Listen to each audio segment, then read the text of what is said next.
Hey everybody, welcome back to my channel, or welcome to my channel if you are new here. In today's video, I'll be showing you how to add blush to your gacha characters in Medibang Paint.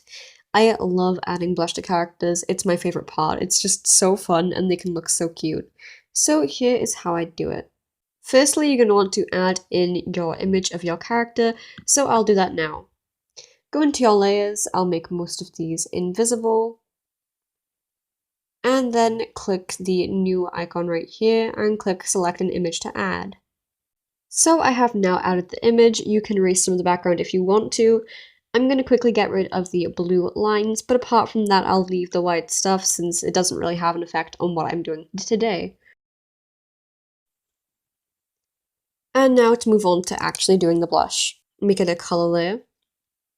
And clip to the one underneath it. That way if you have any of the layers with backgrounds or anything, it won't get in the way and it won't get in the way of foregrounds or anything that you put above this. When you do this, you're going to want to lower the opacity. Now the blush can depend on the skin tone.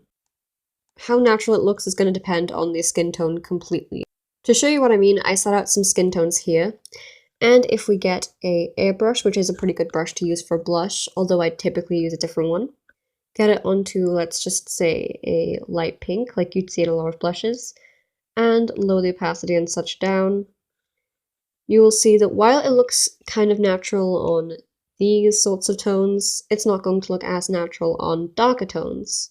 For darker tones, you're going to want more red blushes, and in general, I think red blushes look nicer anyway. So for more red blush, I would go for this kind of color, and you will see it does look a bit more natural. You can make it a darker color if you want to, and you can even put it on a multiply setting. So for example, having this on multiply makes it a more of a deeper blush, but it's not going to look too natural on the lighter skin tones. So let's add our blush.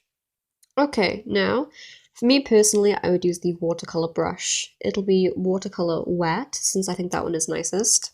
You're going to want to lower the pixel size down to whatever you want, and I've lowered the opacity too. You can also lower the layer opacity. So right here, as you can see, we can just kind of add in the blush. You can even put some over the hair if you just want an extra blushy effect, but you don't really have to. The more you lower the opacity, the higher chance you have of having a more spread out, even look. But as you can see, this is still pretty blotchy. So what we would do in this situation is find a blur brush and gently blur out these edges. If you want to just use an airbrush instead, that is completely valid. I just prefer the general texture of the watercolor brushes. From here, you can sort of up the opacity if you want it to be a stronger blush, but I think this is a nice enough blush as it is. If you want it to be a deeper blush, you can also put it onto multiply, and it is more of a dark red blush that also changes in intensity depending on how high the opacity is. And the last thing that I'm going to show you is that if you want it to be more of a bright thing, you can make blushes on add. These are more of a stylization thing, and they're not going to look nice on every single thing you do, but they can look pretty funky in my opinion. Again, the sort of thing where you're going to want to blur it out a little bit, but they can add a pretty neat effect. You can also obviously up or down the opacity for this. And lastly, when doing blushes, especially if I haven't had it as an add thing, I would switch it onto add, have the opacity pretty high, lower my pixel size right down to like 2 or 3, and then just do a little mark on the cheek. In my opinion, this kind of thing looks really cute on characters, especially just by the cheek. And that is how I personally would do blush. You can add it in other areas like on the hand or shoulder too, but I only did the face here so that I can show you. Thank you very much for watching, I hope that you enjoyed, and if you did, consider supporting. Also, I do now have a Fiverr set up for commissions, so if you want a commission from me, I will be posting the link to that in my descriptions from now on. Bye!